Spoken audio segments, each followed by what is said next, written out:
കാർഷിക മേഖലയ്ക്കും കർഷകർക്കും കൈത്താങ്ങുമായി കേന്ദ്രം.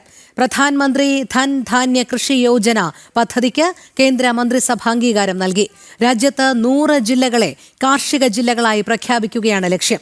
കാർഷിക ഉൽപാദനക്ഷമത വർദ്ധിപ്പിക്കുക, വിളവൈവിധ്യവത്കരണവും സുസ്ഥിര കാർഷിക രീതികളും വർദ്ധിപ്പിക്കുക, ജലസേചന സൗകര്യങ്ങൾ മെച്ചപ്പെടുത്തുക, വായ്പാ ലഭ്യത ഉറപ്പാക്കുക തുടങ്ങിയവയാണ് പദ്ധതിയുടെ ലക്ഷ്യങ്ങൾ.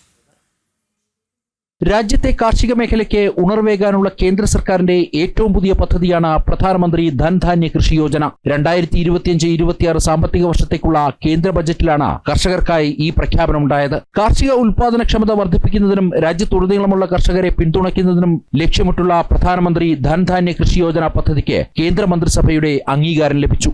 11 मंत्रालयों के 36 स्कीम्स, इन सब को कन्वर्ज करके एक इंटीग्रेटेड वे में कृषि का विकास करें, ये प्रधानमंत्री धन धान्य कृषि योजना का उद्देश्य है.